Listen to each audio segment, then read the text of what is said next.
Ok les amis, bienvenue dans cette nouvelle vidéo de Frenetic Business. On va parler de délégation, donc on va parler de délégation avec des salariés à cotisation sociale, bulletin de paye, etc. Et pas de délégation freelance, puisque beaucoup de gens parlent de la délégation, mais ils en parlent en fait d'une façon qui est différente de celle que je vais aborder. Ok, alors déléguer c'est la clé. Pourquoi? Parce que si tu ne délègues pas, ça veut dire que tu fais de la routine, c'est-à-dire que tu fais quelque chose de quotidien, qui est répétitif jour après jour. Et si tu fais ça, tu fais une faute professionnelle en tant que chef d'entreprise ou en tant que créateur. Tu fais une faute professionnelle parce que tu ne te concentres pas sur les éléments clés de ton entreprise. Et les éléments clés de ton entreprise sont le développement, la mise en place de process, le suivi de la gestion, de la réglementation. Voilà, c'est ça ton job à toi, c'est celui-là. C'est pas de faire tous les jours, je sais pas si tu es restaurateur par exemple, c'est d'être tous les jours en cuisine. Ce n'est pas de faire du service client, ce n'est pas de faire de l'accueil physique dans une boutique en ville, on va dire, une boutique hors ligne. Donc, une fois que ça s'est dit, on a à peu près toujours les mêmes arguments en fait qui sont opposés à ça. C'est j'ai pas le temps, j'ai pas l'argent. En fait, t'as pas le temps parce que tu ne délègues pas, et tu n'as pas l'argent parce que tu ne délègues pas. La délégation, tu dois la mettre en place avec un plan, avec un prévisionnel. Tu vas effectivement amortir un coût, mais ce coût, il doit être normalement amorti par le développement de ta boîte et de la rentabilité de ton entreprise, puisque tu délègues pour te concentrer sur ce qui est le cœur de ton métier. Et le cœur de ton métier, bah, c'est entre autres de développer ton entreprise. Et cette entreprise, si elle fait 100 000 euros, 200 000 euros, 300 000 euros, tu devrais avoir un objectif qui est de doubler. Puisque en dessous de 300 000 euros, on est sur des tout petits chiffres d'affaires. Et en fait, quand tu vas passer le seuil des 500 000 euros de chiffre d'affaires, c'est là où tu vas être plus à l'aise dans le recrutement. Un recrutement, on sait que ça coûte 20 000 à 30 000 euros par an en fonction de la rémunération que tu y mets. Donc, pour absorber 30 000 euros de masse salariale, il te faut 10-15 fois plus, quoi. Donc, tu dois recruter et déléguer avec un objectif de développement de chiffre d'affaires. Tu vas pas le faire si tu veux te contenter de ton chiffre actuel et puis que tu es bien en fait dans ta routine. Auquel cas, tu peux déjà éteindre la vidéo. Ok, maintenant c'est difficile. La délégation, c'est pas quelque chose de simple. Moi, je l'ai mis en place énormément, beaucoup, et c'est vraiment dur. C'est dur à deux points. Le premier point, c'est que le travail qui va être fait ne va pas être fait comme toi tu l'aurais fait. Oui, on marche tous d'une façon différente, on conduit d'une façon différente, on parle d'une façon tous différente, on écrit de façon différente et on travaille d'une manière différente les uns des autres. On est tous uniques et on appréhende tous le travail d'une manière bah, qui, qui nous est propre. Donc, toi, quand tu vas déléguer, tu vas te rendre compte que le travail, il n'est pas fait. Et tu vas peut-être trouver même qu'il est moins bien fait. En tout cas, il n'est pas fait comme toi, tu l'aurais fait. Et ça va jamais arriver. Et en fait, il faut accepter de perdre un peu dans cette rigueur, sur cette rigueur-là.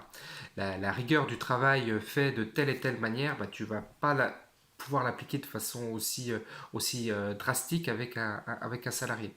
Donc tu l'acceptes, tu le prends sur toi et puis ça ira bien. Mais je pense qu'en fait, les gens ne délèguent pas parce qu'ils ont peur de ça. Ils ont peur, mais en fait, ils devraient avoir peur de ne pas déléguer parce que si tu ne délègues pas, tu te plantes en fait. Tu vas forcément dans le mur. Comment tu peux avoir du recul sur ta boîte si tous les jours tu as le nez dans le guidon? C'est impossible. C'est à la télé, quand tu regardes une course, tu regardes le Tour de France, que tu vois où sont positionnés les gens et que tu arrives à voir comment les stratégies qui sont mises en place et puis comment toi, d'ailleurs, tu projettes, tu dis, mais moi, si j'étais le tel ou tel coureur cycliste, j'adopterais telle ou telle stratégie. Alors que quand tu es bah, ce coureur, tu as le nez dans le guidon et heureusement que tu as le mec derrière toi qui te dit comment tu dois faire et que il faut que tu ralentisses parce que l'autre avance, etc. Je reprends un autre exemple, Coupe du Monde oblige, tout le monde parle de foot, on dit toujours qu'il y a beaucoup de sélectionneurs dans le pays. Voilà, il y a 36 millions 60 millions pardon, de sélectionneurs en France. Ben oui, parce que en fait, quand tu es devant ta télé, tu vois les choses de façon beaucoup plus lucide que le footballeur lui-même, alors que lui, il gagne des millions et qu'il est sur le terrain. Donc, prends du recul, vraiment, prends du recul sur ta boîte et t'as qu'une façon de le faire, c'est de recruter. Sors de tes services clients, sors de ta cuisine, sors de ton accueil, sors. Fais les choses différemment. Bon. Deuxième point pour lequel c'est difficile parce que tes partenaires ne vont pas le comprendre. Tes partenaires vont penser que tu te désengages de ton entreprise. Ils vont pas comprendre qu'en fait tu as mis en place des process internes qui te permettent de le faire. Moi, si j'étais banquier, par exemple, moi, un truc qui m'inquiéterait, c'est que si je devais financer un restaurant, je m'inquiéterais que le mec soit toujours dans sa cuisine. Parce que s'il est toujours dans sa cuisine, ah, forcément, enfin, pour moi, forcément, il se plante à un moment, quoi. Si j'étais partenaire, voilà, c'est ça qui m'inquiéterait. Mais en fait, c'est pas ça, parce que on est dans une société qui reconnaît et qui valorise l'effort. Tout travail mérite salaire. Réfléchissez sur cette phrase. Tout travail mérite salaire. Est-ce que vous pensez vraiment que tous les travails méritent un salaire? Non. Il y a plein de travail qui ne méritent pas du tout de salaire parce que le travail est mal fait, etc. Mais voilà, la valorisation de l'effort, c'est un biais cognitif. C'est un biais cognitif quand tu vas t'expliquer face à quelqu'un en expliquant tous les efforts que tu as fait pour venir à ce rendez-vous alors que tu avais des bouchons, que tu avais des impératifs personnels, que, que tu devais quasiment te sauver d'une situation, t'extirper d'une situation pour te mettre là-dedans. Bon, bah, ça c'est reconnu quand tu vas expliquer tout le travail que tu fais. Ça c'est des choses qui sont reconnues et qui sont facilement acceptées. Donc ça c'est un biais cognitif sur lequel on reviendra plus tard. Mais en fait, ce biais cognitif, il te dessert complètement quand tu délègues, puisque tes partenaires, eux, sont encore là-dedans et eux reconnaissent le travail fait, le travail fourni. Donc, moi, la seule manière que je vois de contrer ce truc-là, en fait, c'est de démontrer que tu as délégué, donc tu as fait un travail où tu as mieux fait un travail que tu devais faire, et donc tu as obtenu un résultat qui était différent.